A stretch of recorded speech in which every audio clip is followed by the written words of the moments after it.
안녕하세요. 별아 동아입니다. 건강하게 하루 잘 보내셨나요? 오늘도 옛 이야기 몇 편을 들려드리려고 합니다. 옛날 이야기가 전개되는 특징들을 살펴보면 마음이 선한 주인공과 욕심 많은 주변 사람이 등장합니다. 결국은 선한 사람들이 큰 복을 받으며 행복한 결말로 끝이 나지요. 하지만 우리가 실제로 현실을 살다 보면 착한 사람마다 다 복을 받는 것은 아닙니다. 그러나 이야기를 통해서나마 희망적인 메시지를 전달하려는 것이 바로 옛 이야기의 역할이라고 생각합니다. 동화 들으시며 평온하고 희망적인 꿈 꾸시길 바라봅니다. 구독, 좋아요, 댓글로 사랑의 마음을 전해주세요.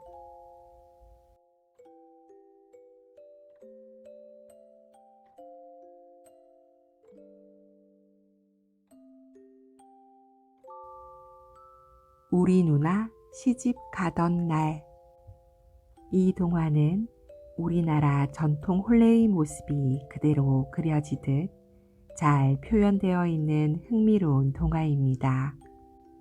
시집가는 누나를 더 이상은 못 보게 될까 아쉽고 서러운 남동생의 마음이 애틋하게 잘 드러나기도 하는 우리 누나 시집가는 날, 재밌게 들어주세요.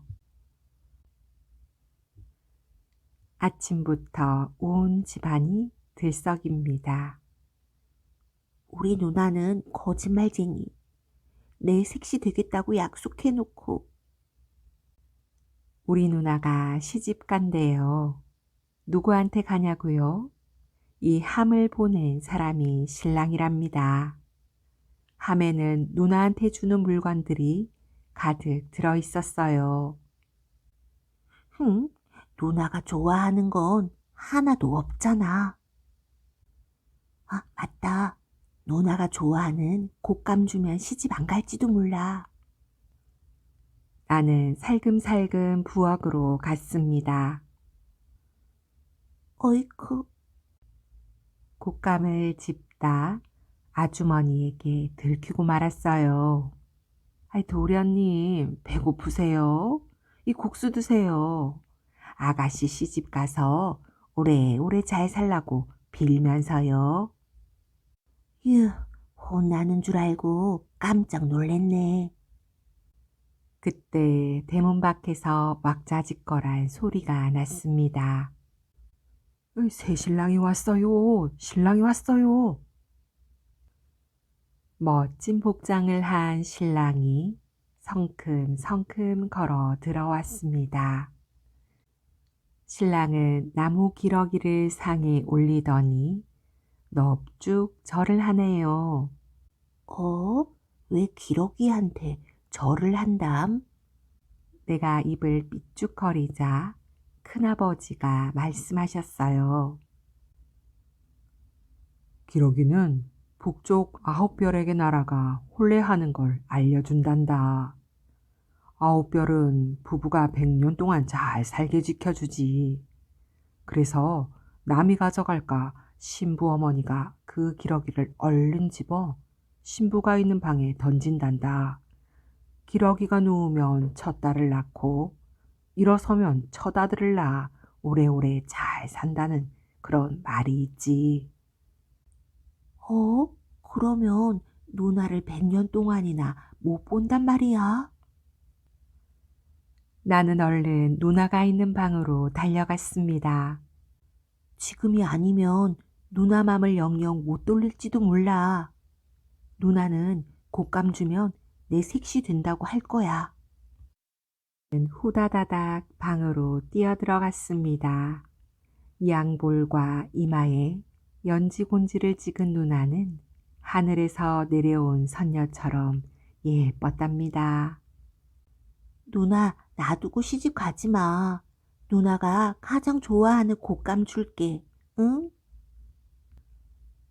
누나는 말없이 눈시울만 붉혔어요. 아무래도 곶감이 싫어졌나 봐요. 그런 누나를 보자 나도 눈물이 찔끔찔끔 나왔습니다. 나는 힘없이 터벅터벅 마당으로 나왔어요. 누나도 곧 나를 따라 나오더니 신랑 맞은편에 서 있지 뭐예요. 잔치꾼들이 말했습니다. 아이고, 신랑 신부가 참 잘 어울리네. 둘이 전생연분이야. 신랑하고 누나 둘이 서로 절을 하고는 표주박으로 술을 나누어 마셨습니다. 이제 둘이 부부가 되었습니다. 평생 잘 사시오. 잔치꾼들이 떠들썩하게 소리치자 누나볼이 잘 익은 감처럼 발그레해졌습니다. 내 눈은 토끼처럼 빨개지고요. 어느새 해가 지고 달이 두둥실 떠올랐어요. 신랑이 신방 쪽으로 성큼성큼 가는 걸 보고 나도 살그머니 뒤따라 갔습니다. 방으로 들어갔습니다. 사람들은 문풍지에 구멍을 뚫고 그것을 엿보며 뭐가 그리 재밌는지 웃어댔어요. 나도 볼래요. 어휴, 도련님, 안 돼요. 이건 놀이가 아니랍니다. 신랑 신부를 지켜주는 거예요. 청사초롱을 든 마당지기가 앞을 가로막지 뭐예요. 응, 나도 우리 누나 보고 싶은데. 눈물이 핑 돌았습니다. 나는 눈물을 훔치며 어머니를 찾아갔어요. 그런데 부엌에 계시던 어머니가 보이질 않아요. 나는 살그머니 안방으로 가보았습니다. 어머니는 예쁘게 수놓은 물건들을 하나하나 어루만지고 있었어요. 어머니, 이게 다 뭐예요? 누나가 시집가서 쓸 물건들을 챙기고 있는 거란다. 어머니의 목소리가 잔뜩 가라앉았습니다. 어머니도 누나가 시집 가는 게 무척 서운한가 봐요. 누나가 신랑 집으로 떠나는 날이에요. 나는 울먹이며 엄마 뒤에 숨어 있었습니다. 누나가 내게 다가오더니 손을 잡으며 말했어요. 막내야, 밥 잘 먹고 다음에 누나 올 때는 누나만큼 커 있어야 한다. 나는 좋아서 입이 벙긋벙긋 벌어졌습니다. 정말? 그럼 내 키가 누나만큼 커지면 누나가 다시 돌아오는 거야? 누나가 웃으며 고개를 끄덕였습니다. 누나 같은 꽃가마는 동구 밖을 돌아 희미하게 더 이상 보이지 않았습니다. 도깨비 덕에 부자가 된 지성이. 옛말에 지성이면 감천이다 라는 말이 있습니다. 정성과 성의를 다하면 하늘도 이를 알아주어 뜻하는 바를 이루게 한다는 의미이지요. 이 동화에 나오는 지성이와 감천이는 의형제를 맺고 사이좋게 살아가기로 약속합니다. 하지만 지성이가 열심히 일을 해서 성실하게 돈을 모으는 동안 감천이는 놀고 먹고 지내다가 빈털터리가 되어 지성이의 돈을 빼앗아 달아나 버리지요. 훗날 이 의형제는 과연 어떻게 살아가게 될까요? 동화 함께 들어보아요. 어려서 부모를 잃고 어렵게 살아가던 지성이와 감천이는 의형제를 맺었어요. 지성이는 동생, 감천이는 형이 된 거예요. 형, 우리 열심히 일해서 행복하게 살아요. 그래, 부자가 되면 가난한 사람도 도와주자. 둘은 이렇게 약속하고 서로의 손을 굳게 잡았습니다. 지성이는 몇 해 동안 땀 흘리며 열심히 일을 했습니다. 그러자 꽤 많은 돈이 모아졌어요. 그런데 감천이는 빈둥빈둥 놀기만 했답니다. 입에 풀칠하기조차 힘들어진 감천이는 나쁜 마음을 품었어요.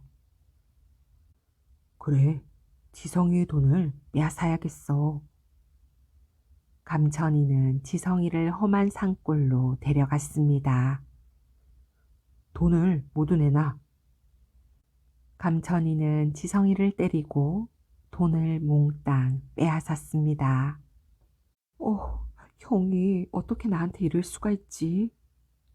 지성이는 골짜기의 빈집에서 엉엉 울었습니다. 퉁퉁 부어오른 눈보다 마음이 더 아팠어요. 지성이는 울다 지친 나머지 깜빡 잠이 들었습니다. 그때 한 무리의 도깨비들이 들어와 중얼거렸어요. 얘가 바로 감천이에게 맞은 지성이구나. 오, 그래. 눈도 못 뜰 정도로 맞고 돈도 빼앗겼대. 뒷산 옹달샘 물로 씻으면 말끔히 나을 텐데. 도깨비들은 지성이를 보며 혀를 끌끌 찼습니다. 수근수근 쏙닥쏙닥 도깨비들의 말은 계속 이어졌습니다. 검골 김부잣집 딸만 고쳐주면 부자가 될 텐데. 김부잣집 딸은 몹쓸 병에 걸렸대. 어떻게 고쳐? 지성이는 도깨비들의 말에 귀를 기울였어요. 장작더미 밑에 사는 지네를 잡아 없애면 돼. 도깨비들은 신이 나서 떠들어 댔습니다.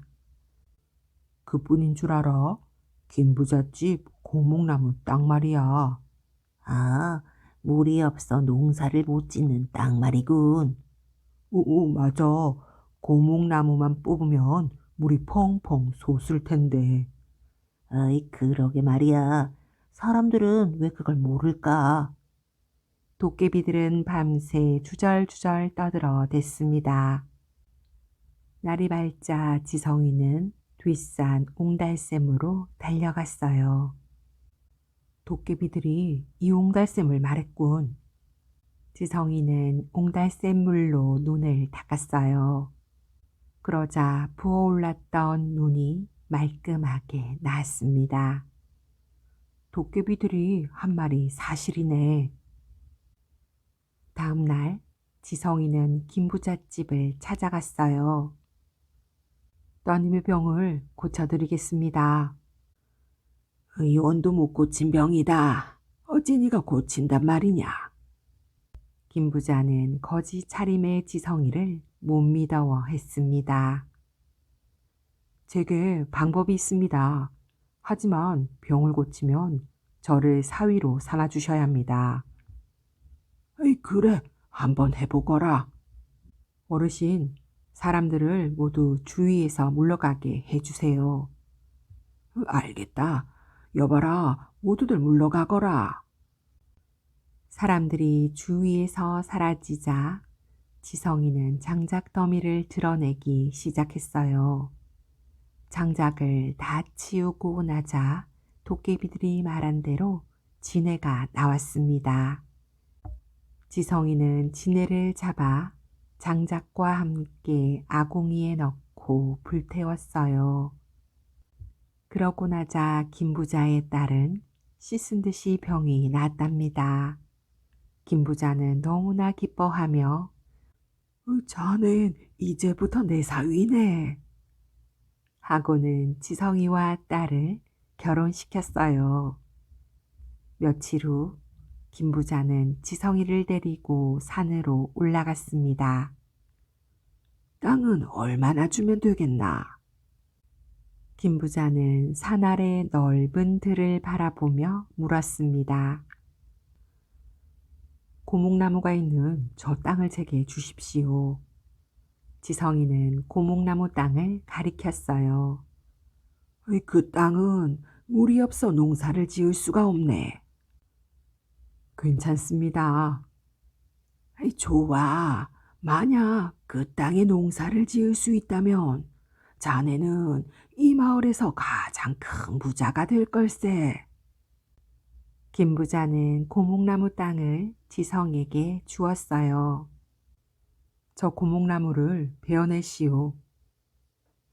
지성이는 사람들을 시켜 고목나무를 베어냈습니다.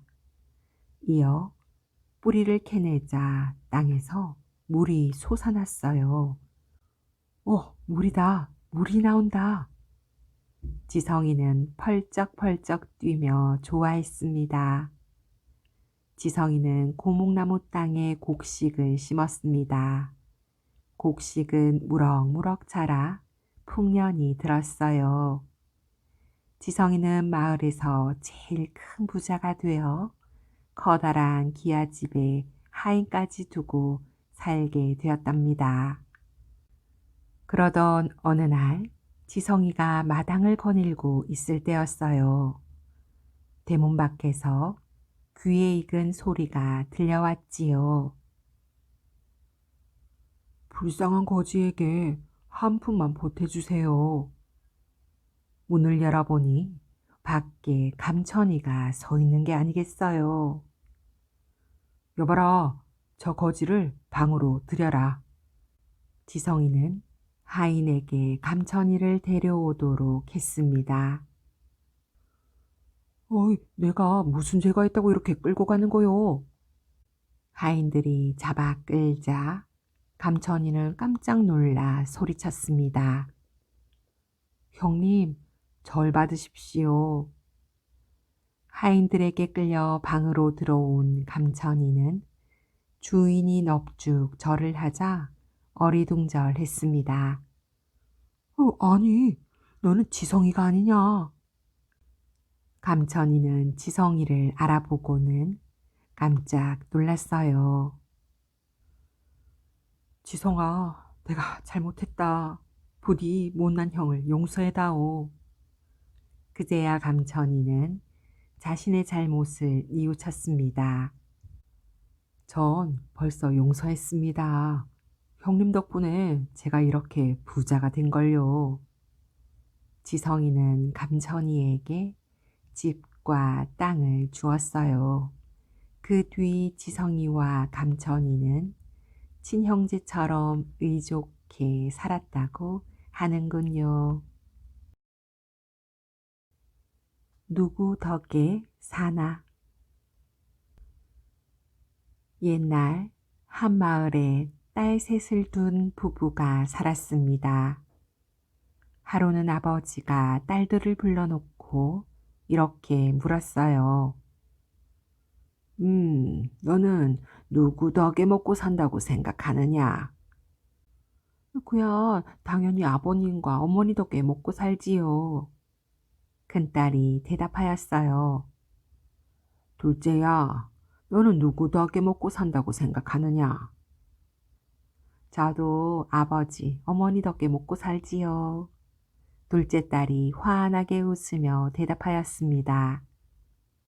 아버지는 막내딸에게도 똑같은 질문을 하였어요. 너는 누구 덕에 먹고 산다고 생각하느냐? 아버님, 저는 제 덕에 먹고 삽니다.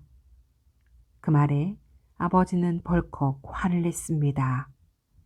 너같이 부모 은혜도 모르는 딸은 필요 없으니 당장 이 집에서 나가거라. 눈물을 흘리며 집에서 나왔어요. 한동안 정처 없이 걷던 막내딸이 어느 산속에 이르렀을 때였습니다. 이런 곳에도 사람이 사나 봐.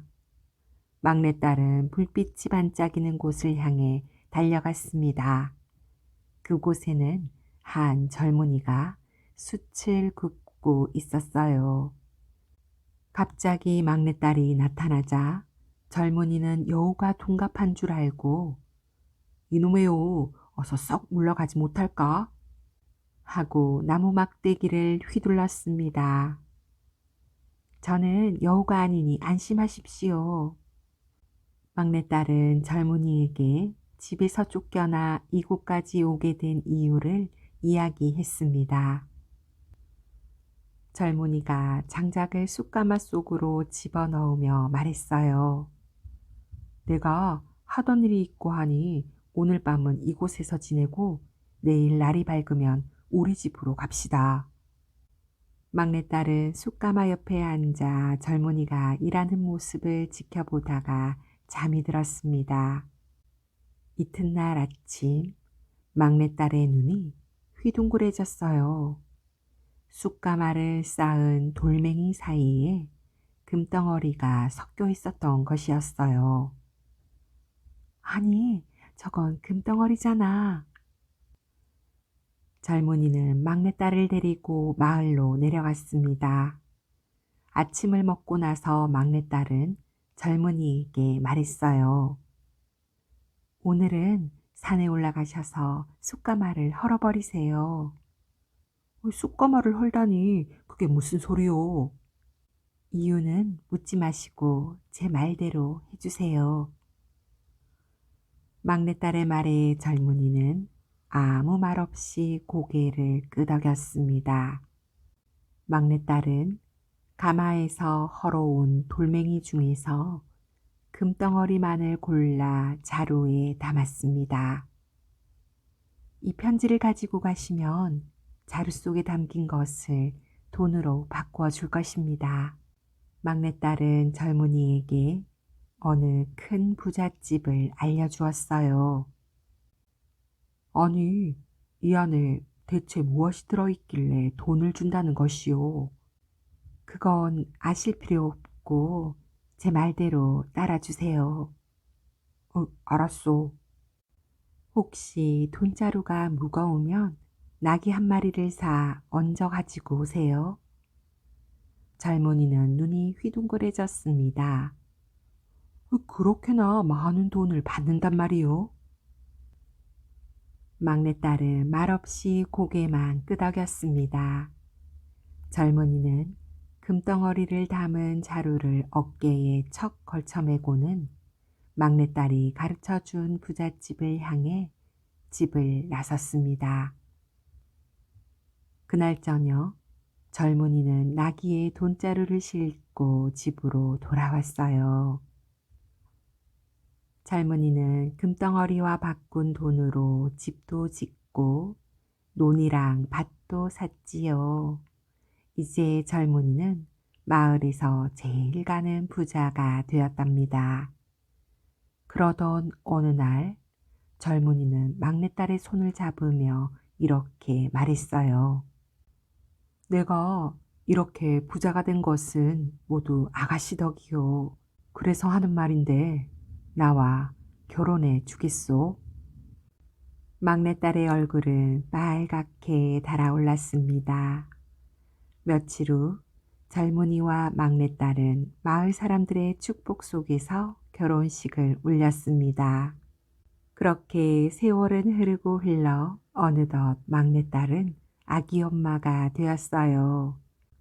방바닥을 엉금엉금 기어다니는 아기를 보며 막내딸은 생각에 잠겼습니다.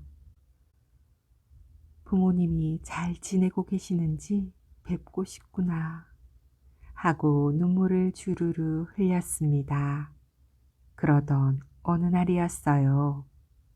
남편이 부인의 마음을 알아채기라도 한 듯 이렇게 말하는 거예요. 친정에 한번 다녀오는 게 어떻겠소?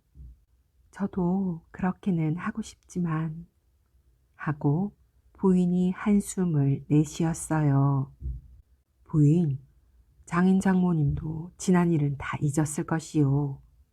나도 장인어른과 장모님을 뵙고 싶으니 함께 갑시다. 남편의 말에 용기를 얻은 부인도 고개를 끄덕이며 친정에 가게 되면 부모님께 드릴 선물을 장만해 놓았는데 얼른 가지고 올게요. 하고 방 안으로 들어갔어요. 잠시 후 부인이 방 안에서 가져온 옷과 음식을 나귀 등에 얹었습니다. 그렇게 부부가 집을 나서려고 할 때였습니다. 갑자기 문 밖에서 힘없는 목소리가 들려왔어요.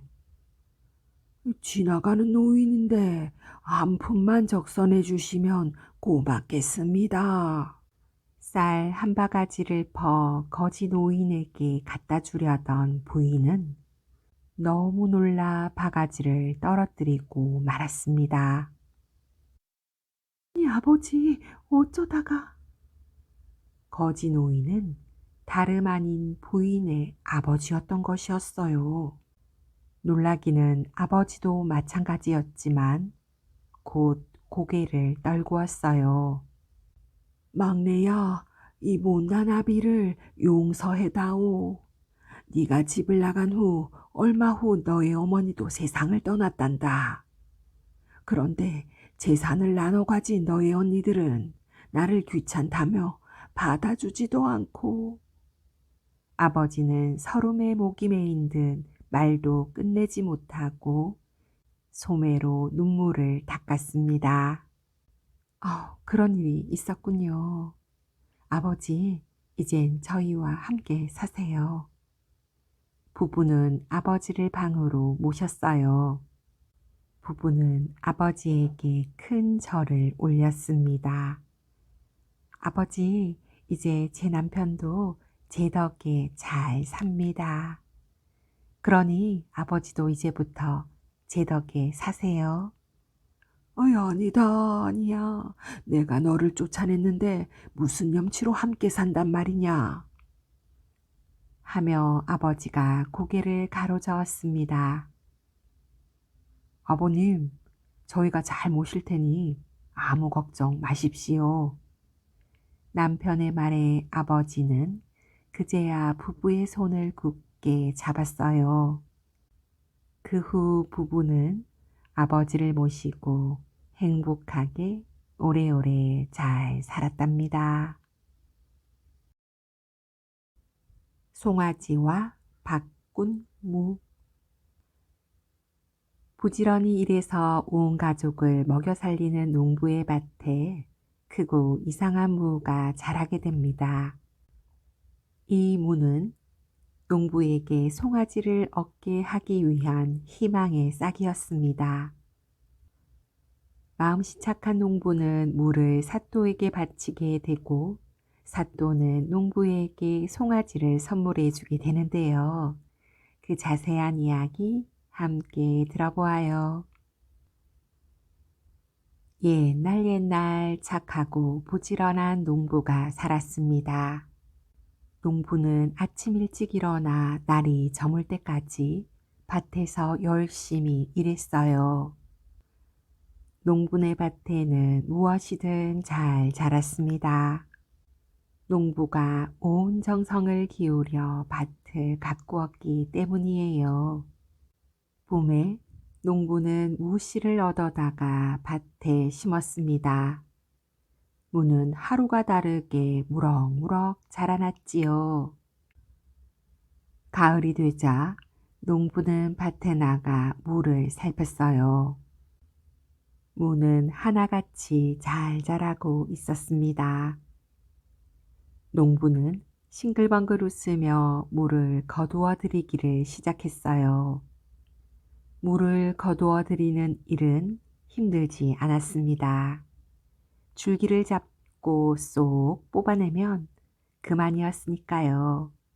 농부는 콧노래를 흥얼거리며 차례차례 무를 뽑아다 한쪽에 쌓아 놓았습니다. 그런데 어찌된 영문인지 무 하나가 영 뽑히지를 않는 것이었어요. 농부는 하는 수 없이 식구들을 모두 불러 모았지요. 아버지, 어머니, 둘째 동생, 셋째 동생, 막내 동생까지 모두를요. 그리고는 힘을 모아 물을 뽑기 시작했습니다. 농부는 물을 잡아당기고 아버지는 농부를, 어머니는 아버지를, 둘째 동생은 어머니를, 셋째 동생은 둘째 동생을, 막내는 셋째 동생을 잡아당겼어요. 영차, 영차. 그러기를 얼마나 했을까요? 마침내 무가 쑥 하고 빠졌습니다. 그러자 모두들 쿵 하고 엉덩방아를 찧었어요. 농부와 식구들은 입을 쩍 벌리고 놀라느라 엉덩이가 아픈 줄도 몰랐습니다. 아이고 이럴 수가. 무가 소만하구나. 아버지가 놀라 소리쳤습니다. 에이구 머니 세상에 살다 보니 별일 다 보겠구나. 어머니도 눈을 동그랗게 뜨며 말씀하셨어요.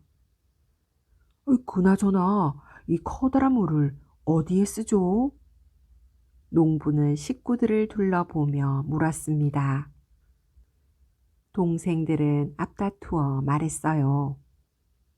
무죽을 만들어 먹어요. 아니야, 깍두기를 만들어 먹는 게 좋을 것 같아. 자기가 먹고 싶은 만큼 싹둑싹둑 잘라 먹는 게 좋겠어. 한참 동안 골똘히 생각에 잠겨 있던 농부가 무릎을 탁 치며 말했습니다. 사또님께 갖다 드리는 게 좋겠어요. 사또님께서 이 커다란 물을 보면 얼마나 기뻐하시겠어요. 옳거니 좋은 생각이다. 하고 아버지도 맞장구를 쳤습니다. 농부는 커다란 물을 짊어지고 사또에게 갔어요. 사또는 농부의 물을 보고 너무나 놀란 나머지 입을 다물 수가 없었지요. 어이 세상에 이렇게 커다란 무가 있다니 이것을 내게 바치겠다는 것이냐. 예 사또. 참으로 기특하구나. 여봐라 이 농부에게 어제 선물로 들어온 송아지를 상으로 주도록 해라. 이렇게 해서 농부는 사또에게서 받은 송아지를 끌고 집으로 돌아왔습니다. 한편 같은 마을에 사는 욕심쟁이 농부가 이 소문을 듣게 되었어요. 욕심쟁이 농부는 사또에게 송아지를 바치기로 결심했지요. 그깟 물을 바치고 송아지를 상으로 받다니. 그럼 송아지를 바치면 사또께서 어떤 상을 주시겠어? 분명 더 크고 좋은 상을 주실 거야. 그리하여 욕심쟁이 농부는 송아지를 끌고 사또에게 갔습니다. 사또나리, 나리께서 마을을 잘 보살펴 주셔서 참으로 고맙습니다. 나리의 은혜에 보답하고자 제가 송아지를 선물로 바칠까 하옵니다. 허허허, 참으로 마음씨 착한 농부로구나. 내 너에게도 상을 내리도록 하겠다. 여봐라, 어제 들어온 커다란 물을 이 농부에게 주도록 하라. 욕심쟁이 농부는 화들짝 놀라고 말았어요. 그렇다고 이제와 송아지를 물릴 수도 없었지요. 욕심쟁이 농부는 하는 수 없이 사또가 내린 커다란 물을 질질 끌면서 집으로 돌아왔답니다. 그 일이 있고 난 후로는 욕심쟁이 농부도 더 이상 헛된 욕심을 부리지 않았다고 합니다. 정직한 남산골 선비. 옛날 어느 남산골에 가난한 선비가 살았습니다. 어찌나 가난한지 끼니때 밥 구경은커녕 죽 한 그릇을 먹기조차 힘들었대요. 그러던 어느 추운 겨울밤이었습니다. 그날도 선비는 배고픔을 참고 얼음장처럼 차가운 방 안에 앉아 책을 읽고 있었어요. 어휴, 춥긴 엄청 춥구나. 어서 빨리 겨울이 지나가야지. 선비는 꽁꽁 언 손을 호호 불어가며 책장을 넘겼습니다. 그때였어요. 뭔가 툭 하고 방바닥에 떨어졌지요. 이게 무슨 소리지? 선비는 소리가 난 쪽으로 고개를 돌렸습니다. 그런데 그곳에 밥그릇 하나가 보자기에 쌓여 있는 게 아니겠어요? 선비는 얼른 보자기를 풀어보았어요. 그랬더니 밥그릇 속에는 맛있는 약밥이 가득 들어 있었습니다. 배고픈 내게 이런 음식을 주다니 참으로 고마운 분이시구나. 이분을 생각해서라도 더욱더 열심히 공부해야겠어. 이렇게 생각한 선비는 약밥을 먹기 시작했습니다. 시장기가 사라지자 신기하게도 추위도 가시는 듯 했지요. 선비는 힘이라도 생긴 듯 다시 책을 읽어갔습니다. 밤낮 없이 열심히 공부한 선비는 이듬해 과거에 급제하였어요.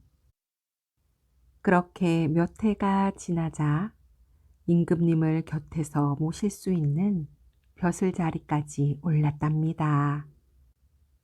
그러던 어느 해 정월 대보름날 밤이었어요. 임금님은 나란 일로 고생하는 선비들을 위해 성대한 잔치를 베풀었지요. 상위에는 여러 가지 맛난 음식들로 가득했습니다.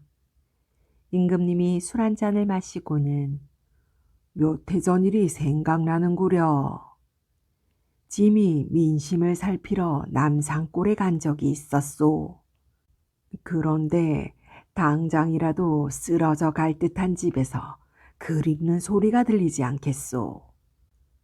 그 소리에 호기심이 생긴 짐이 창가 쪽으로 가 귀를 기울여 보니 글 읽는 소리가 모기 소리보다 더 작았소. 얼마나 배고프고 추우면 저럴까 싶어 하인을 시켜 약밥 한 그릇을 던져 주었소. 그 선비가 지금은 어찌 살고 있는지 참으로 궁금하구려 하며 신하들을 둘러 보았어요. 그때였어요. 갑자기 한 신하가 무릎을 꿇고 넙죽 엎드리는 게 아니겠어요? 전하, 그날 밤 약밥을 받은 남산골 선비가 바로 소신이옵니다. 소신은 전하의 높고 큰 은혜를 받은 날부터 더욱더 글 공부에 힘써 이듬해 과거에 급제하였습니다. 그리고 오늘 이렇게 전하를 곁에서 모실 수 있게 되었사옵니다. 임금님은 남산골 선비의 두 손을 잡으며 남산골 선비가 바로 경이었구려. 그런데 약밥 속에 다른 것이 들어있지 않았소? 하고 물었어요. 예, 전하. 은덩어리가 들어있었사옵니다. 그것이 누구의 것인지 몰라 지금도 소신이 잘 간직하고 있사옵니다. 아니, 그것을 아직 간직하고 있었다고. 장한 일이로다.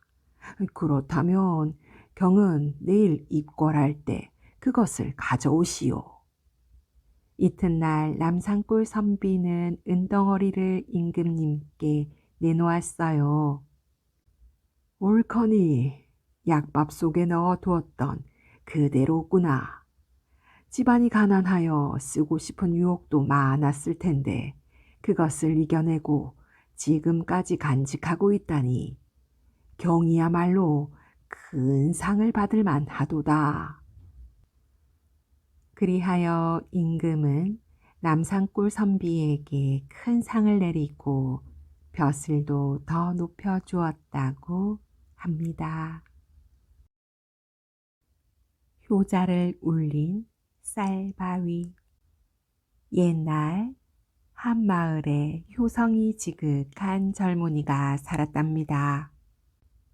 젊은이는 산에서 나무를 해다가 내다 팔아 부모님을 모셨어요. 그러던 어느 날이었습니다. 젊은이의 뱃속에서 꼬르륵 꼬르륵 밥 달라는 소리가 들렸어요. 어휴, 배가 고파. 도끼질을 더 이상 못하겠군. 젊은이는 도끼를 내려놓고 곁에 있던 바위에 몸을 기대었어요.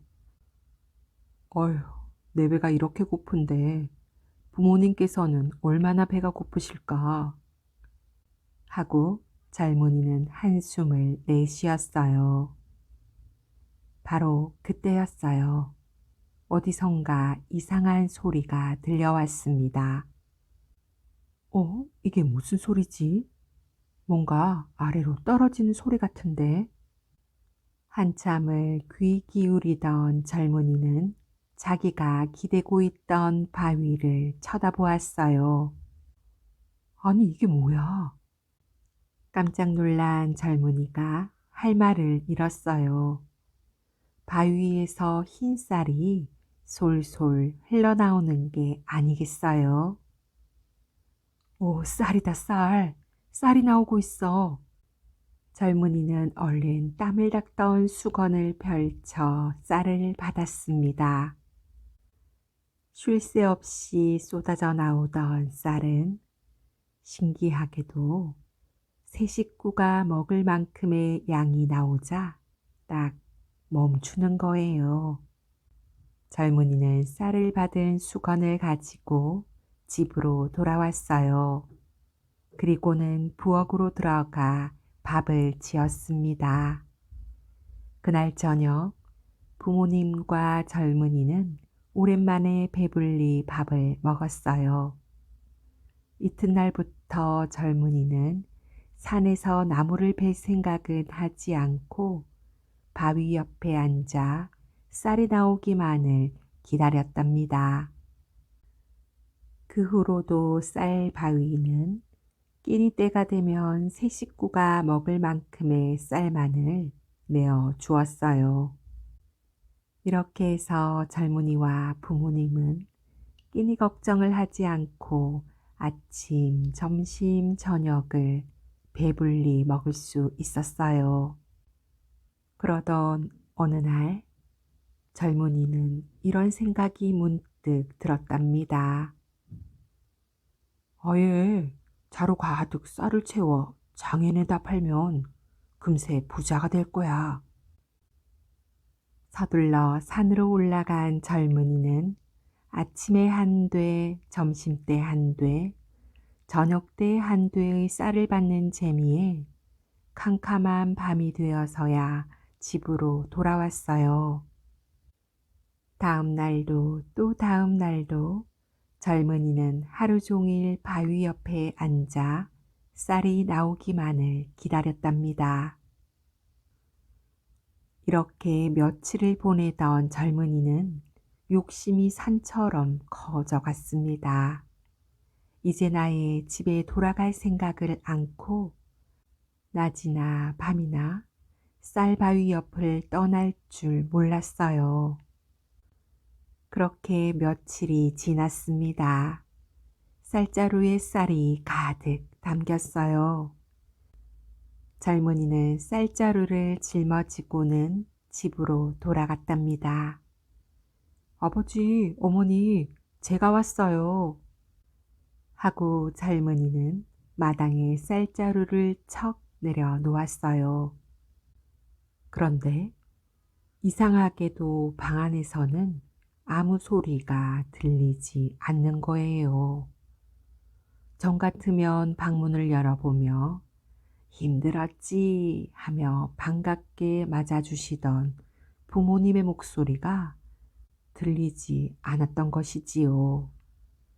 이상한 생각에 젊은이는 방문을 열었습니다. 방안을 본 젊은이의 얼굴이 하얗게 질려버렸어요.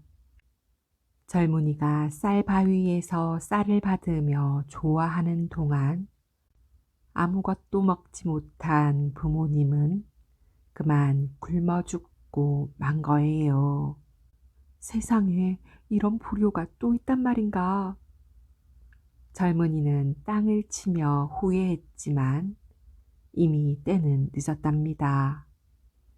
그런데 그날 이후 쌀바위에서는 더 이상 쌀이 나오지 않았다고 합니다.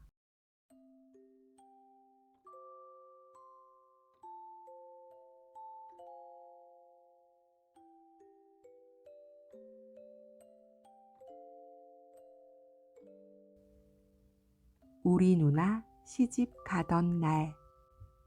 이 동화는 우리나라 전통 혼례의 모습이 그대로 그려지듯 잘 표현되어 있는 흥미로운 동화입니다. 시집가는 누나를 더 이상은 못 보게 될까 아쉽고 서러운 남동생의 마음이 애틋하게 잘 드러나기도 하는 우리 누나 시집가는 날, 재밌게 들어주세요. 아침부터 온 집안이 들썩입니다. 우리 누나는 거짓말쟁이. 내 색시 되겠다고 약속해놓고. 우리 누나가 시집 간대요. 누구한테 가냐고요? 이 함을 보낸 사람이 신랑이랍니다. 함에는 누나한테 주는 물건들이 가득 들어 있었어요. 누나가 좋아하는 건 하나도 없잖아. 아, 맞다. 누나가 좋아하는 곶감 주면 시집 안 갈지도 몰라. 나는 살금살금 부엌으로 갔습니다. 어이쿠, 곶감을 집다 아주머니에게 들키고 말았어요. 아이, 도련님, 배고프세요? 이 국수 드세요. 아가씨 시집 가서 오래오래 잘 살라고 빌면서요. 휴, 혼나는 줄 알고 깜짝 놀랬네. 그때 대문 밖에서 왁자지껄한 소리가 났습니다. 새 신랑이 왔어요. 신랑이 왔어요. 멋진 복장을 한 신랑이 성큼성큼 걸어 들어왔습니다. 신랑은 나무 기러기를 상에 올리더니 넙죽 절을 하네요. 왜 기러기한테 절을 한담? 내가 입을 삐죽거리자 큰아버지가 말씀하셨어요. 기러기는 북쪽 9별에게 나라가 혼례하는 걸 알려준단다. 9별은 부부가 100년 동안 잘 살게 지켜주지. 그래서 남이 가져갈까 신부 어머니가 그 기러기를 얼른 집어 신부가 있는 방에 던진단다. 기러기가 누우면 첫 딸을 낳고 일어서면 첫 아들을 낳아 오래오래 잘 산다는 그런 말이 있지. 그러면 누나를 100년 동안이나 못 본단 말이야? 나는 얼른 누나가 있는 방으로 달려갔습니다. 지금이 아니면 누나 맘을 영영 못 돌릴지도 몰라. 누나는 곶감 주면 내 색시 된다고 할 거야. 후다다닥 방으로 뛰어들어갔습니다. 양볼과 이마에 연지곤지를 찍은 누나는 하늘에서 내려온 선녀처럼 예뻤답니다. 누나, 놔두고 시집 가지 마. 누나가 가장 좋아하는 곶감 줄게. 응? 누나는 말없이 눈시울만 붉혔어요. 아무래도 곶감이 싫어졌나 봐요.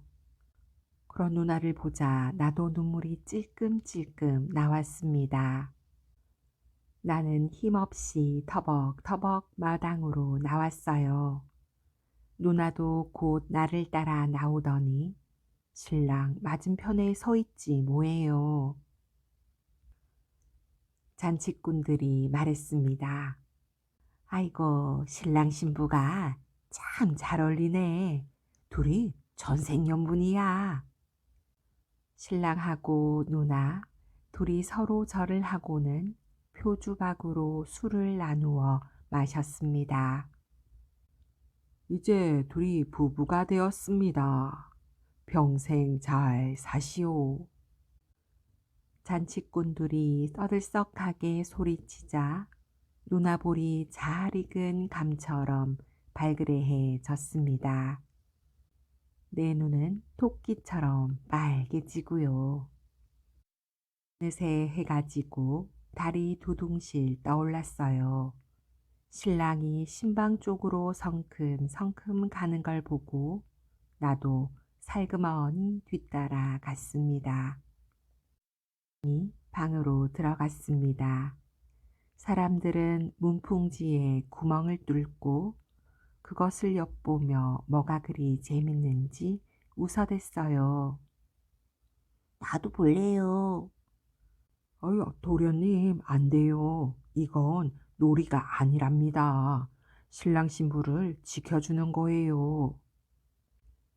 청사초롱을 든 마당지기가 앞을 가로막지 뭐예요. 응, 나도 우리 누나 보고 싶은데. 눈물이 핑 돌았습니다. 나는 눈물을 훔치며 어머니를 찾아갔어요. 그런데 부엌에 계시던 어머니가 보이질 않아요. 나는 살그머니 안방으로 가보았습니다. 어머니는 예쁘게 수놓은 물건들을 하나하나 어루만지고 있었어요. 어머니, 이게 다 뭐예요? 누나가 시집 가서 쓸 물건들을 챙기고 있는 거란다. 어머니의 목소리가 잔뜩 가라앉았습니다. 어머니도 누나가 시집 가는 게 무척 서운한가 봐요.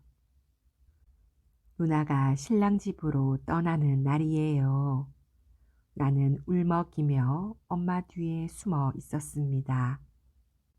누나가 내게 다가오더니 손을 잡으며 말했어요. 막내야, 밥 잘 먹고 다음에 누나 올 때는 누나만큼 커 있어야 한다. 나는 좋아서 입이 벙긋벙긋 벌어졌습니다. 정말? 그럼 내 키가 누나만큼 커지면 누나가 다시 돌아오는 거야? 누나가 웃으며 고개를 끄덕였습니다. 누나 같은 꽃가마는 동구 밖을 돌아 희미하게 더 이상 보이지 않았습니다. 도깨비 덕에 부자가 된 지성이. 옛말에 지성이면 감천이다 라는 말이 있습니다. 정성과 성의를 다하면 하늘도 이를 알아주어 뜻하는 바를 이루게 한다는 의미이지요. 이 동화에 나오는 지성이와 감천이는 의형제를 맺고 사이좋게 살아가기로 약속합니다. 하지만 지성이가 열심히 일을 해서 성실하게 돈을 모으는 동안 감천이는 놀고 먹고 지내다가 빈털터리가 되어 지성이의 돈을 빼앗아 달아나 버리지요. 훗날 이 의형제는 과연 어떻게 살아가게 될까요? 동화 함께 들어보아요. 어려서 부모를 잃고 어렵게 살아가던 지성이와 감천이는 의형제를 맺었어요. 지성이는 동생, 감천이는 형이 된 거예요. 형, 우리 열심히 일해서 행복하게 살아요. 그래, 부자가 되면 가난한 사람도 도와주자. 둘은 이렇게 약속하고 서로의 손을 굳게 잡았습니다. 지성이는 몇 해 동안 땀 흘리며 열심히 일을 했습니다. 그러자 꽤 많은 돈이 모아졌어요. 그런데 감천이는 빈둥빈둥 놀기만 했답니다. 입에 풀칠하기조차 힘들어진 감천이는 나쁜 마음을 품었어요. 그래, 지성이의 돈을 빼앗아야겠어. 감천이는 지성이를 험한 산골로 데려갔습니다. 돈을 모두 내놔. 감천이는 지성이를 때리고 돈을 몽땅 빼앗았습니다. 형이 어떻게 나한테 이럴 수가 있지? 지성이는 골짜기의 빈집에서 엉엉 울었습니다. 퉁퉁 부어오른 눈보다 마음이 더 아팠어요. 지성이는 울다 지친 나머지 깜빡 잠이 들었습니다. 그때 한 무리의 도깨비들이 들어와 중얼거렸어요. 얘가 바로 감천이에게 맞은 지성이구나. 오, 그래. 눈도 못 뜰 정도로 맞고 돈도 빼앗겼대. 뒷산 옹달샘물로 씻으면 말끔히 나을 텐데. 도깨비들은 지성이를 보며 혀를 끌끌 찼습니다. 수근수근 쏙닥쏙닥 도깨비들의 말은 계속 이어졌습니다. 검골 김부잣집 딸만 고쳐주면 부자가 될 텐데. 김부잣집 딸은 몹쓸 병에 걸렸대. 어떻게 고쳐? 지성이는 도깨비들의 말에 귀를 기울였어요. 장작더미 밑에 사는 지네를 잡아 없애면 돼. 도깨비들은 신이 나서 떠들어 댔습니다. 그뿐인 줄 알아? 김부잣집 고목나무 땅 말이야. 아, 물이 없어 농사를 못 짓는 땅 말이군. 오, 맞아. 고목나무만 뽑으면 물이 펑펑 솟을 텐데. 아이, 그러게 말이야. 사람들은 왜 그걸 모를까? 도깨비들은 밤새 주절주절 떠들어 댔습니다. 날이 밝자 지성이는 뒷산 옹달샘으로 달려갔어요. 도깨비들이 이 옹달샘을 말했군. 지성이는 옹달샘물로 눈을 닦았어요. 그러자 부어올랐던 눈이 말끔하게 나았습니다. 도깨비들이 한 말이 사실이네. 다음 날 지성이는 김부잣집을 찾아갔어요.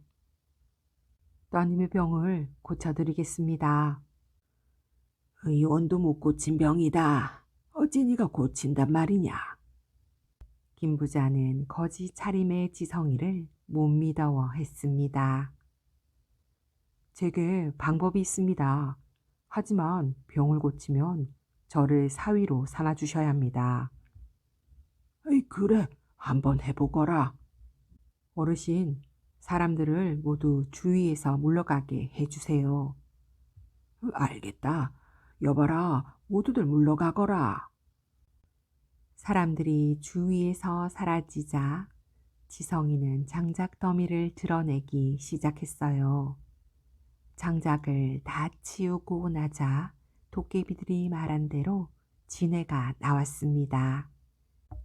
지성이는 지네를 잡아 장작과 함께 아궁이에 넣고 불태웠어요.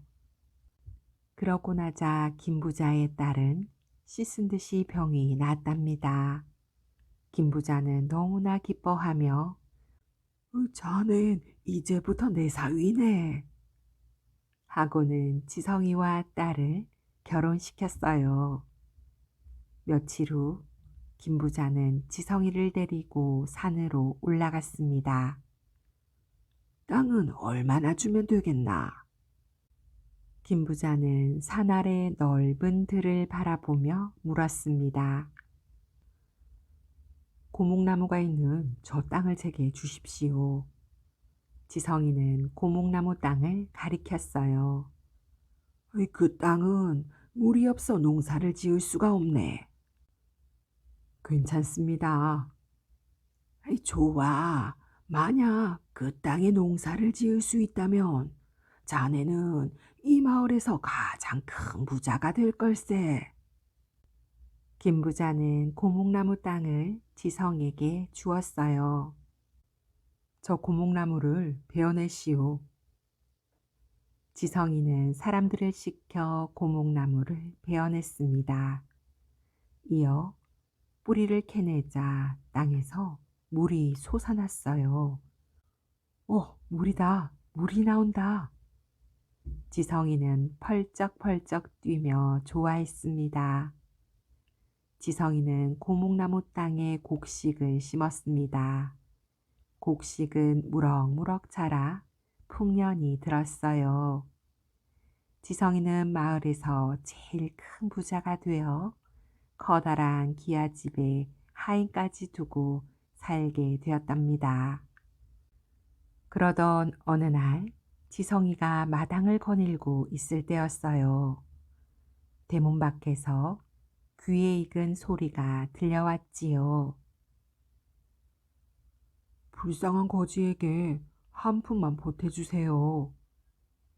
문을 열어보니 밖에 감천이가 서 있는 게 아니겠어요. 여봐라, 저 거지를 방으로 들여라. 지성이는 하인에게 감천이를 데려오도록 했습니다. 어이, 내가 무슨 죄가 있다고 이렇게 끌고 가는 거요?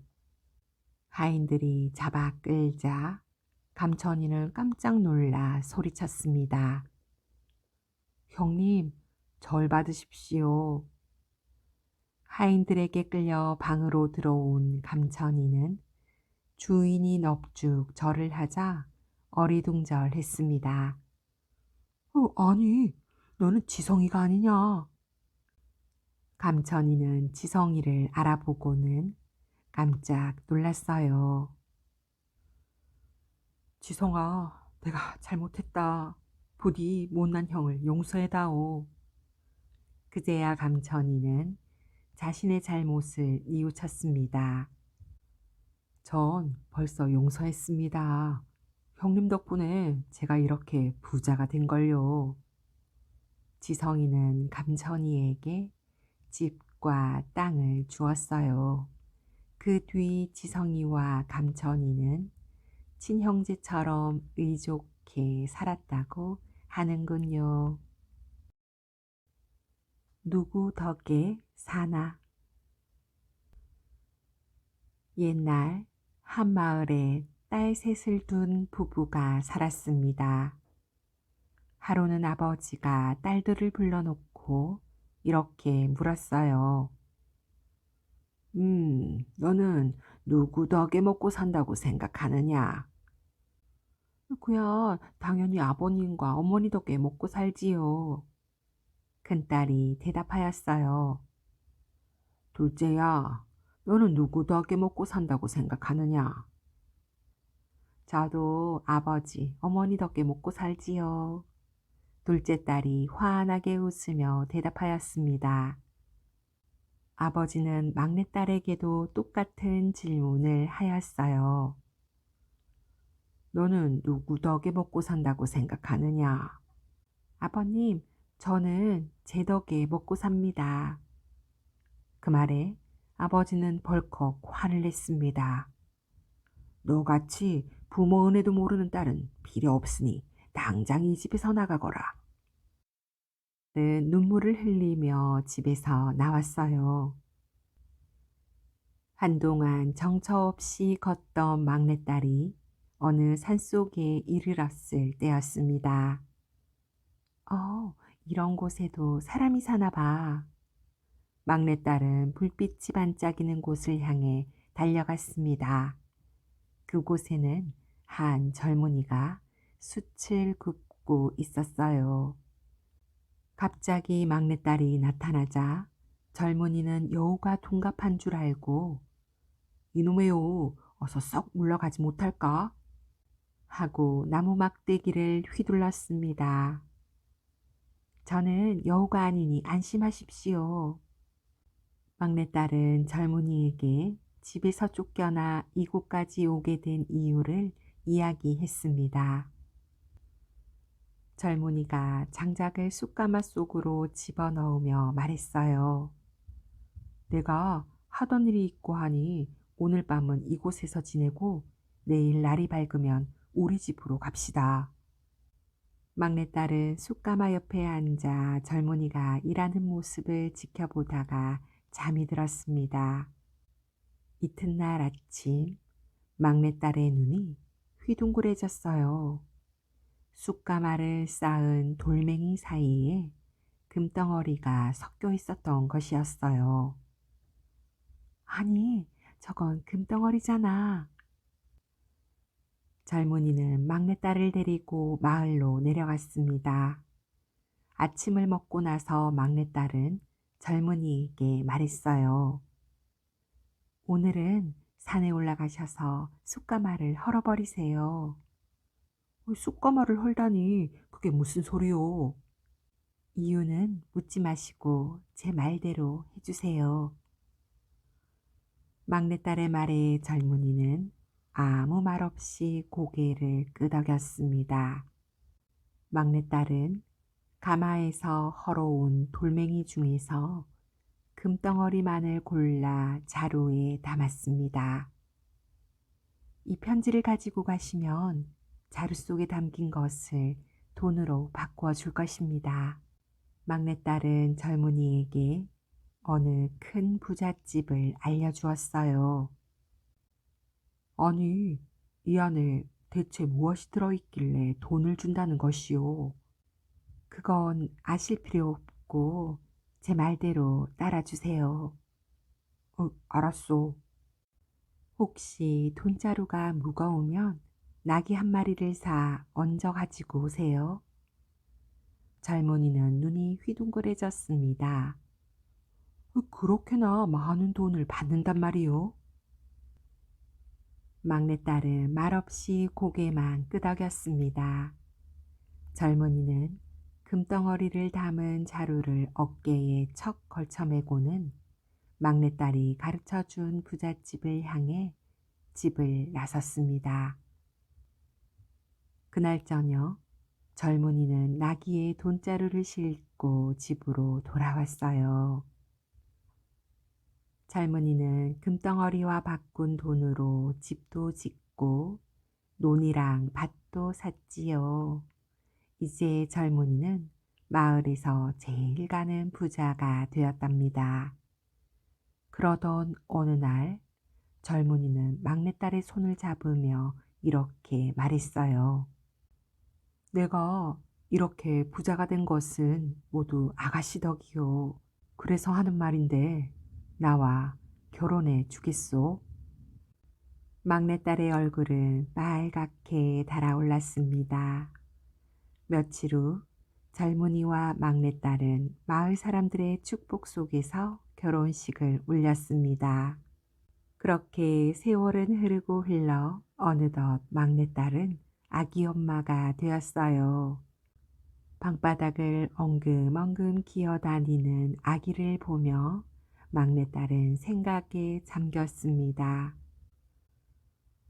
부모님이 잘 지내고 계시는지 뵙고 싶구나 하고 눈물을 주르르 흘렸습니다. 그러던 어느 날이었어요. 남편이 부인의 마음을 알아채기라도 한 듯 이렇게 말하는 거예요. 친정에 한번 다녀오는 게 어떻겠소? 저도 그렇게는 하고 싶지만 하고 부인이 한숨을 내쉬었어요. 부인, 장인 장모님도 지난 일은 다 잊었을 것이요. 나도 장인어른과 장모님을 뵙고 싶으니 함께 갑시다. 남편의 말에 용기를 얻은 부인도 고개를 끄덕이며 친정에 가게 되면 부모님께 드릴 선물을 장만해 놓았는데 얼른 가지고 올게요. 하고 방 안으로 들어갔어요. 잠시 후 부인이 방 안에서 가져온 옷과 음식을 나귀 등에 얹었습니다. 그렇게 부부가 집을 나서려고 할 때였습니다. 갑자기 문 밖에서 힘없는 목소리가 들려왔어요. 지나가는 노인인데 한 푼만 적선해 주시면 고맙겠습니다. 쌀 한 바가지를 퍼 거지 노인에게 갖다 주려던 부인은 너무 놀라 바가지를 떨어뜨리고 말았습니다. 아니, 아버지, 어쩌다가? 거지 노인은 다름 아닌 부인의 아버지였던 것이었어요. 놀라기는 아버지도 마찬가지였지만 곧 고개를 떨구었어요. 막내야, 이 못난 아비를 용서해다오. 네가 집을 나간 후 얼마 후 너의 어머니도 세상을 떠났단다. 그런데 재산을 나눠 가진 너의 언니들은 나를 귀찮다며 받아주지도 않고. 아버지는 서름에 목이 메인 듯 말도 끝내지 못하고 소매로 눈물을 닦았습니다. 그런 일이 있었군요.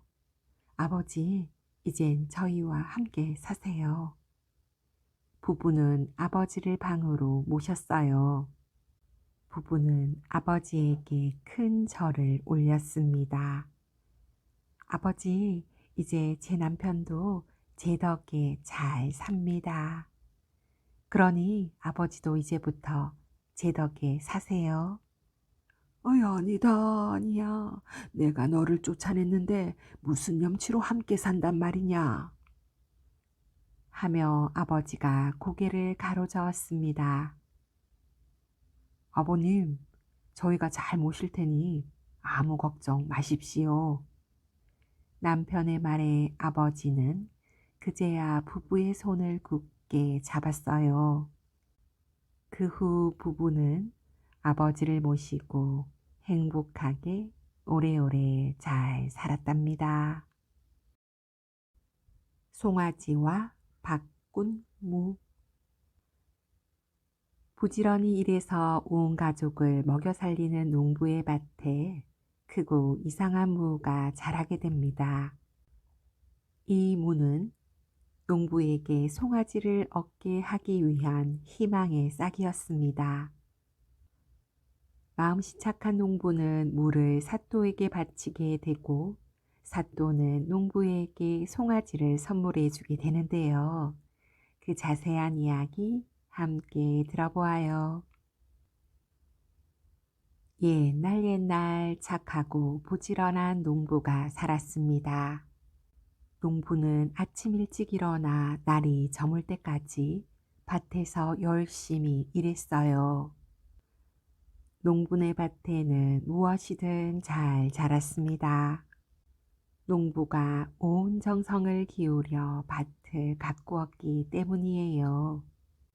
봄에 농부는 무씨를 얻어다가 밭에 심었습니다.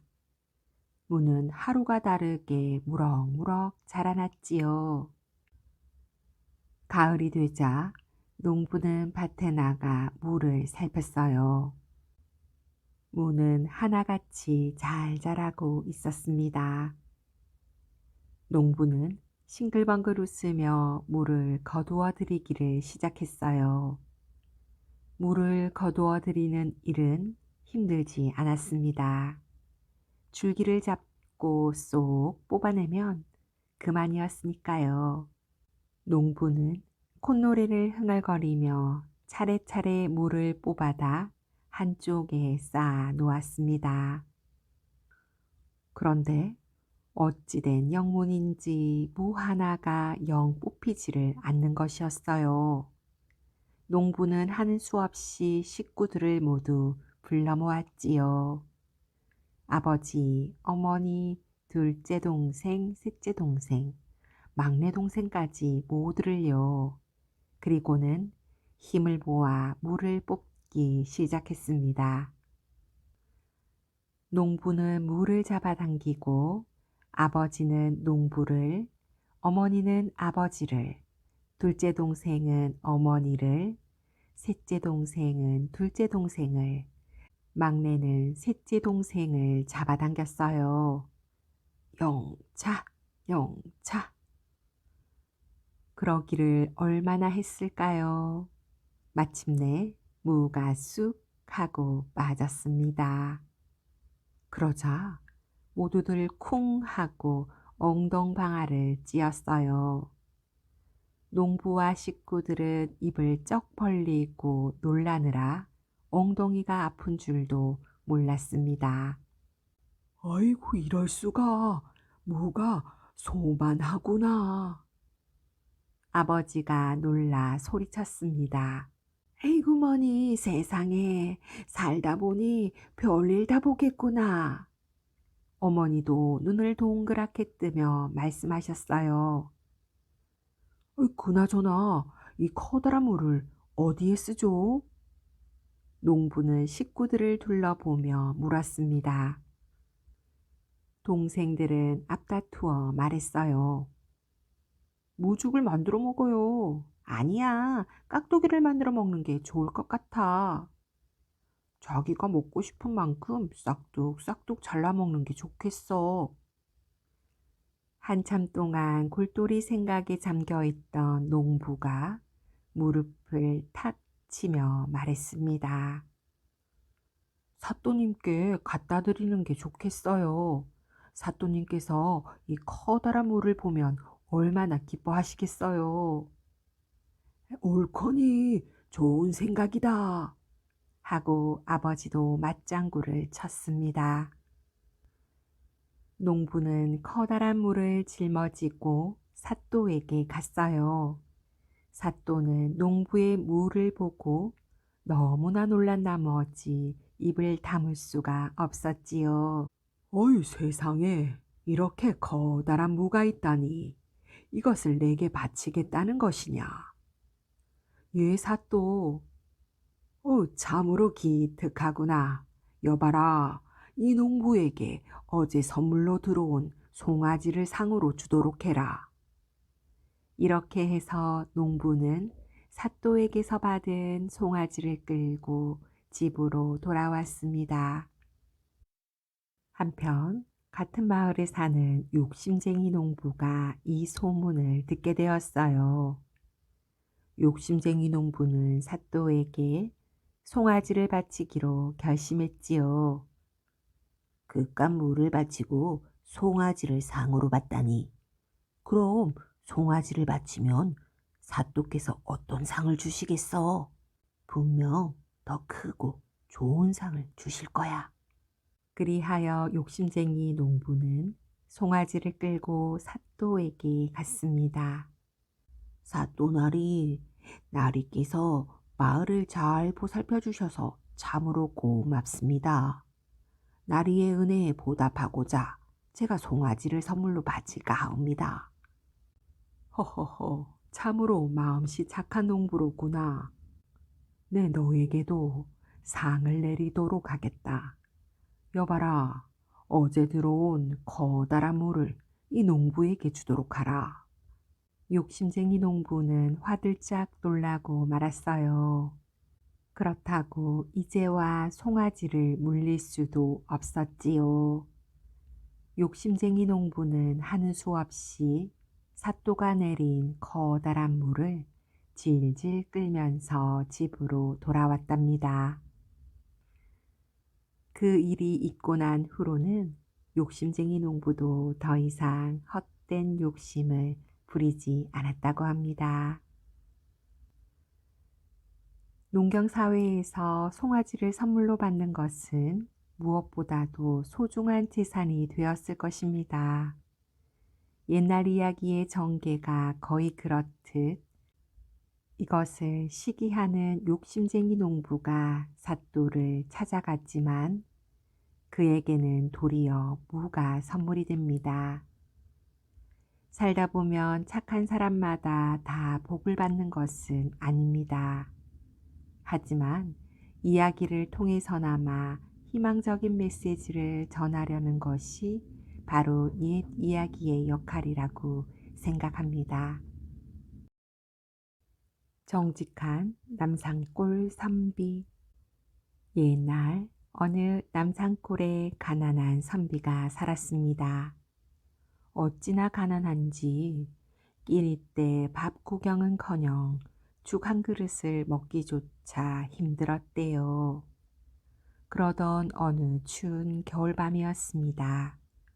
그날도 선비는 배고픔을 참고 얼음장처럼 차가운 방 안에 앉아 책을 읽고 있었어요. 어휴, 춥긴 엄청 춥구나. 어서 빨리 겨울이 지나가야지. 선비는 꽁꽁 언 손을 호호 불어가며 책장을 넘겼습니다. 그때였어요. 뭔가 툭 하고 방바닥에 떨어졌지요. 이게 무슨 소리지? 선비는 소리가 난 쪽으로 고개를 돌렸습니다. 그런데 그곳에 밥그릇 하나가 보자기에 쌓여 있는 게 아니겠어요? 선비는 얼른 보자기를 풀어보았어요.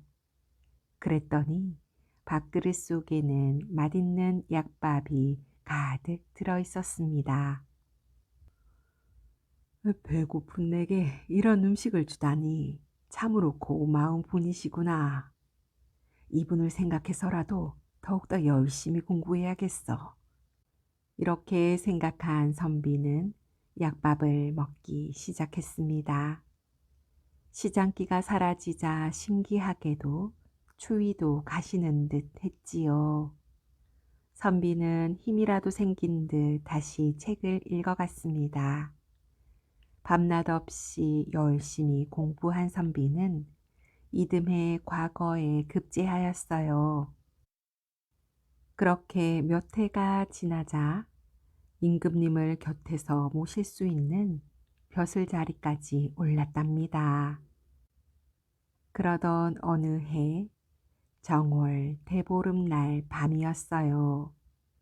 임금님은 나란 일로 고생하는 선비들을 위해 성대한 잔치를 베풀었지요. 상위에는 여러 가지 맛난 음식들로 가득했습니다. 임금님이 술 한 잔을 마시고는 몇 해 전 일이 생각나는구려.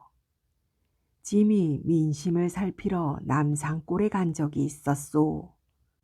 그런데 당장이라도 쓰러져 갈 듯한 집에서 글 읽는 소리가 들리지 않겠소. 그 소리에 호기심이 생긴 짐이 창가 쪽으로 가 귀를 기울여 보니 글 읽는 소리가 모기 소리보다 더 작았소. 얼마나 배고프고 추우면 저럴까 싶어 하인을 시켜 약밥 한 그릇을 던져 주었소. 그 선비가 지금은 어찌 살고 있는지 참으로 궁금하구려 하며 신하들을 둘러 보았어요. 그때였어요. 갑자기 한 신하가 무릎을 꿇고 넙죽 엎드리는 게 아니겠어요?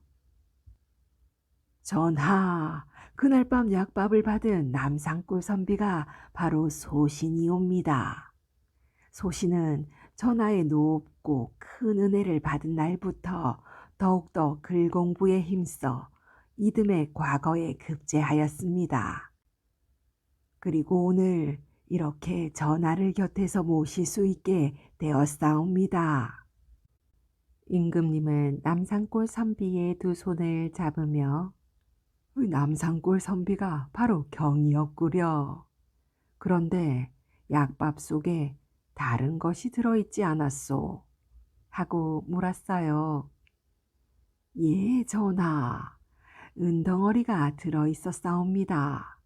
그것이 누구의 것인지 몰라 지금도 소신이 잘 간직하고 있사옵니다. 아니, 그것을 아직 간직하고 있었다고. 장한 일이로다. 그렇다면 경은 내일 입궐할 때 그것을 가져오시오. 이튿날 남산골 선비는 은덩어리를 임금님께 내놓았어요. 옳거니 약밥 속에 넣어두었던 그대로구나. 집안이 가난하여 쓰고 싶은 유혹도 많았을 텐데 그것을 이겨내고 지금까지 간직하고 있다니 경이야말로 큰 상을 받을 만하도다. 그리하여 임금은 남산골 선비에게 큰 상을 내리고 벼슬도 더 높여주었다고 합니다. 효자를 울린 쌀바위. 옛날 한 마을에 효성이 지극한 젊은이가 살았답니다. 젊은이는 산에서 나무를 해다가 내다 팔아 부모님을 모셨어요. 그러던 어느 날이었습니다. 젊은이의 뱃속에서 꼬르륵 꼬르륵 밥 달라는 소리가 들렸어요. 어휴, 배가 고파. 도끼질을 더 이상 못하겠군. 젊은이는 도끼를 내려놓고 곁에 있던 바위에 몸을 기대었어요. 어휴, 내 배가 이렇게 고픈데 부모님께서는 얼마나 배가 고프실까? 하고 젊은이는 한숨을 내쉬었어요. 바로 그때였어요. 어디선가 이상한 소리가 들려왔습니다. 이게 무슨 소리지? 뭔가 아래로 떨어지는 소리 같은데? 한참을 귀 기울이던 젊은이는 자기가 기대고 있던 바위를 쳐다보았어요. 아니, 이게 뭐야? 깜짝 놀란 젊은이가 할 말을 잃었어요. 바위에서 흰 쌀이 솔솔 흘러나오는 게 아니겠어요? 오, 쌀이다, 쌀. 쌀이 나오고 있어. 젊은이는 얼른 땀을 닦던 수건을 펼쳐 쌀을 받았습니다.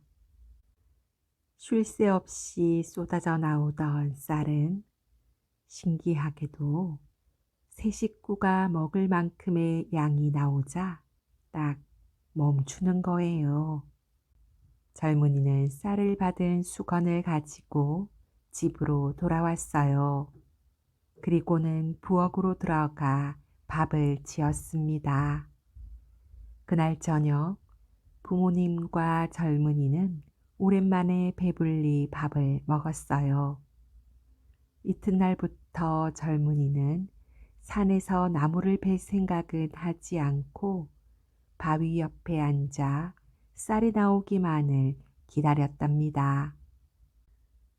그 후로도 쌀 바위는 끼니 때가 되면 세 식구가 먹을 만큼의 쌀만을 내어 주었어요. 이렇게 해서 젊은이와 부모님은 끼니 걱정을 하지 않고 아침, 점심, 저녁을 배불리 먹을 수 있었어요. 그러던 어느 날 젊은이는 이런 생각이 문득 들었답니다. 아예 자루 가득 쌀을 채워 장인에다 팔면 금세 부자가 될 거야. 서둘러 산으로 올라간 젊은이는 아침에 한 돼, 점심때 한 돼, 저녁때 한 돼의 쌀을 받는 재미에 캄캄한 밤이 되어서야 집으로 돌아왔어요. 다음 날도 또 다음 날도 젊은이는 하루 종일 바위 옆에 앉아 쌀이 나오기만을 기다렸답니다.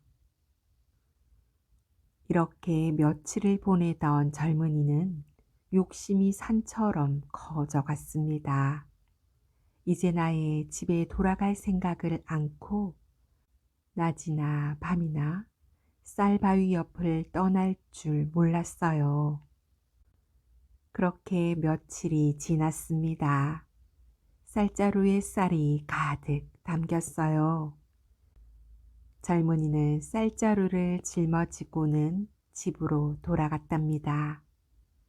아버지, 어머니, 제가 왔어요. 하고 젊은이는 마당에 쌀자루를 척 내려놓았어요. 그런데 이상하게도 방 안에서는 아무 소리가 들리지 않는 거예요.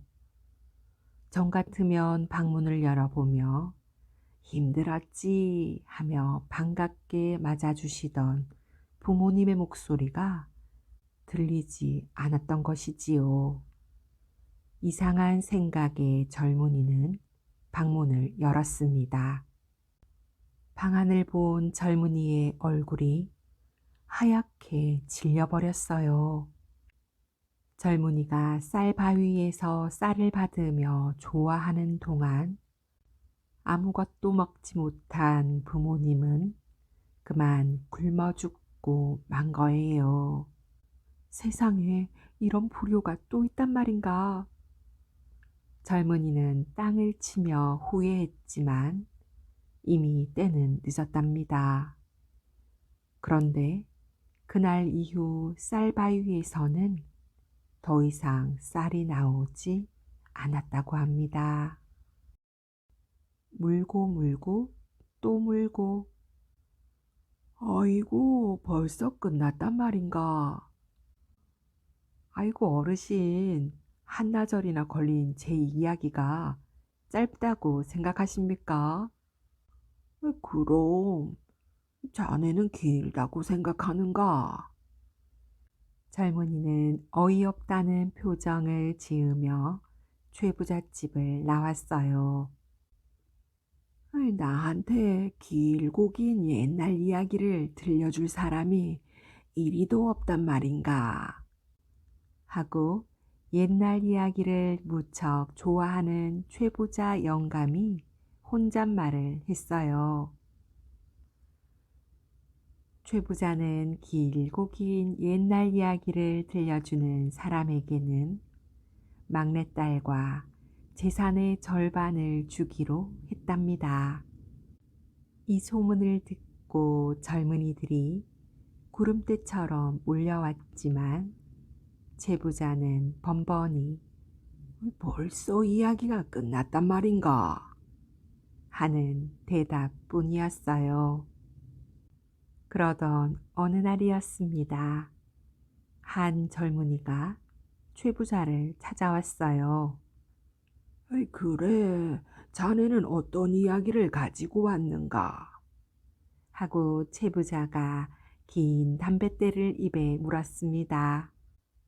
아주 길고 재미난 이야기를 가지고 왔습니다. 그래, 어서 해보게. 그런데 어르신께서 제 이야기가 너무 길어 실증을 내실까 걱정입니다. 젊은이의 말에 최부자는 손을 내저으며 말했어요. 허허허, 그게 무슨 소린가? 나는 오히려 자네 이야기가 짧을까 걱정이네. 그러니 내 걱정 말고 이야기를 시작해보게. 자, 그럼 이제부터 시작하겠습니다. 아주 먼 옛날에 오랑캐가 군사를 이끌고 우리나라로 쳐들어왔습니다. 조정에서는 서둘러 군사 100만을 모아 오랑캐와 싸웠지만 패하고 말았지요. 그래서 최부자는 빨리 다음 이야기를 하라며 재촉했어요. 임금님 걱정이 태산 같았지요. 신하들과 의논을 해보았지만 뾰족한 수가 나지 않았답니다.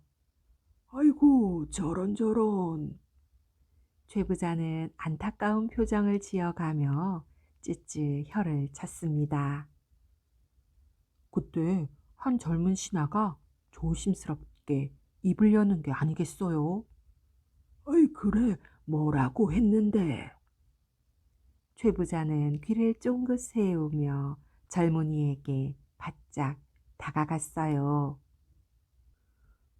그 신하가 이렇게 말하는 거예요. 전하, 오랑캐와의 싸움에서 이기기 위해서는 쥐를 모으는 방법이 좋겠습니다. 그 말에 임금님은 물론 다른 신하들까지 깜짝 놀랐지요. 그러나 젊은 신하는 아랑곳하지 않고 이렇게 말했어요. 수백 년 전에 오랑캐의 나라끼리 전쟁을 한 적이 있었습니다. 그때 위기에 처한 나라의 쥐들이 적군이 있는 곳으로 떼지어 몰려갔답니다. 그리고는 적들의 활주를 죄다 끊어놓아 위기에 빠진 나라를 구했다고 합니다. 그러자 젊은 신하의 말을 들은 임금님과 신하들은 고개를 끄덕였다는군요. 참으로 그럴듯한 생각이야. 어서 빨리 그 다음 이야기를 해보게. 하고 제부자는 침을 꿀꺽 삼켰어요. 임금님은 젊은 신하로 하여금 대장쥐를 뽑게 했지요. 대장쥐는 방방곡곡에 방을 붙였어요. 지금 우리가 살고 있는 나라가 위험에 빠져 있노라. 그러니 이 나라에 사는 쥐들은 하나도 빠짐없이 내일 아침 광화문 앞에 모이도록 하라는 내용이었답니다. 그래서 쥐들이 광화문 앞에 모였단 말인가? 어느새 젊은이의 이야기에 푹 빠져버린 최부자는 목을 쭉 빼고 다음 이야기를 기다렸어요. 다음 날 아침이 되자 광화문 앞에는 쥐들이 새까맣게 몰려들었어요. 그러자 대장쥐가 높은 곳에 올라가 이렇게 소리쳤지요.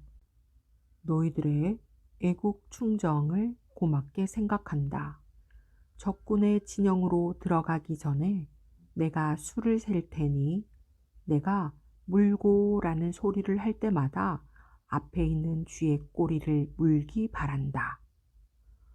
그러고는 돼장쥐가 물고 하면 뒤에 있는 쥐가 앞에 있는 쥐의 꼬리를 물기 시작했어요. 대장쥐가 또 물고 하면 뒤에 있는 쥐가 앞에 있는 쥐 꼬리를 물고 또 물고 하면 뒤에 있는 쥐가 앞에 있는 쥐 꼬리를 물고 물고 또 물고. 젊은이는 점심때가 지나고 저녁때가 지나도 물고 또 물고만 앵무새처럼 되풀이했답니다. 제보자는 하품을 하며 이렇게 말했어요. 여보게, 그놈의 물고 또 물고는 언제까지 할 텐가? 영감님도 참, 이제 겨우 한 마리의 쥐를 세고 있었을 뿐인데요. 우리나라 팔도쥐를 다 하려면 끝이 없지요. 마침내 제부자는 지칠 대로 지쳐 버렸습니다. 참으로 길고 긴 이야기로다. 그런데 물고 또 물고만 하니 재미는 하나도 없구나. 어르신, 쥐가 얼마나 많이 모였는지 알아야 나중에 이 쥐들이 적의 진영에 들어가 어떻게 싸우는지도 알게 될 것입니다. 그렇게 말하고 젊은이는 물고 또 물고를 계속했어요. 여보게, 내가 지쳤으니 그만하게. 그럼 약속대로 막내 따님과 재산의 절반을 제게 주시는 겁니까? 그렇게 하게. 그 후부터 제부자는 옛날 이야기라면 지긋지긋했던지 손을 휘휘 내저었다는군요. 그리고 젊은이는 최부자로부터 받은 절반의 재산을 가난한 사람에게 골고루 나누어 주고 막내딸과 오래오래 행복하게 살았다고 합니다.